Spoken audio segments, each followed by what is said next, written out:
He had it all, the perfect wife, the job, the crib, living the dream, but the dream wasn't his. And amidst the routine he was living by, in his eyes you could see he let his ambition die. If he tried he knew he could revive it, but that would mean him making sacrifices. So the life he built his future around was slowly beginning to crumble to the ground.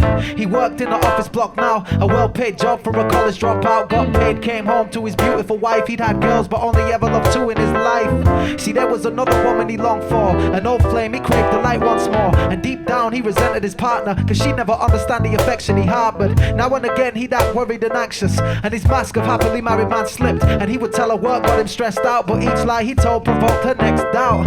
Like, tell me where you go every Thursday, shit, come on now, you know I have to work late. Despite whatever excuse he said, he would continue visiting another woman's bed.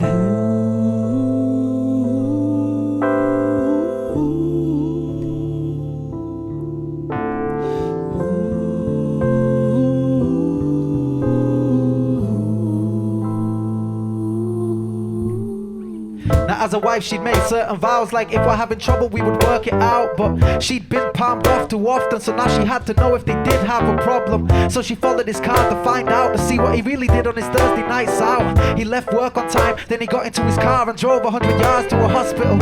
Immediately she thought the worst, like whoever he is cheating on me with must be a nurse, and he's getting her from work. But then she just froze when he stepped out with flowers and baby clothes.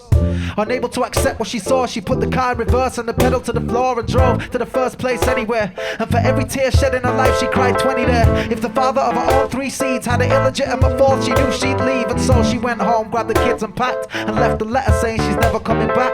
When he returned to an empty house, he found that letter and read it out. It said, how could you lie to me, you two-faced fraud? You broke my heart, I can't be there no more. I'll be there no more. Said I'll be there no more. He called her every day for 2 weeks. He couldn't eat or drink and he would lose sleep. Then on the 15th day she came home saying no apology will make this heartache go. So don't bother with the explanation, do yourself a favor, save the breath you're wasting. He just stood and said, let me talk, cause you need to hear this before you walk. When I was 17 I met my first love, and we was together for 5 years and a month. And every single day of that time was so passionate, I decided to ask to be the one she get married with. And the very night I planned on asking it, she was hurt in a car in an accident. Some drunk ran red through a traffic light, and that left her brain dead and paralyzed. And now she's on life support, and yeah, I still love her but not like before. But it's so hard to leave when the nurse says the only time she smiles is on a Thursday.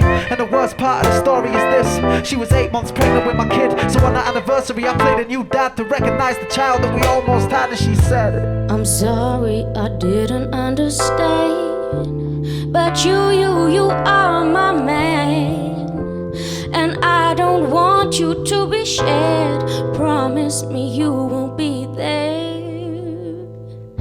Said I'm sorry I didn't understand, but you are my man, and I don't want you to be sad. Promise me you won't be there. and she told him the things you hold on to are what's gonna define you.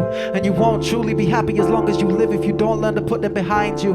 But the day you said I do, you made a choice to be with me. Now we've had 3 boys and built a life here that you can't jeopardize. I'll get over the fact you told me a set of lies. If you could promise me absolute honesty, never go back to see her and move on with me.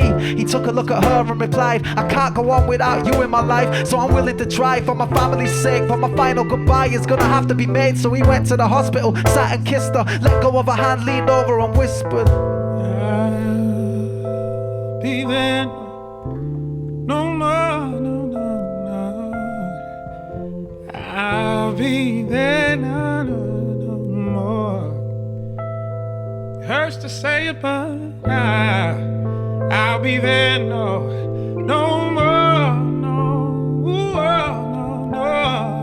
After 24 hours of arguing, explaining, apologizing and bargaining, they began to hug, then hold hands, but the makeup was delayed when the phone rang.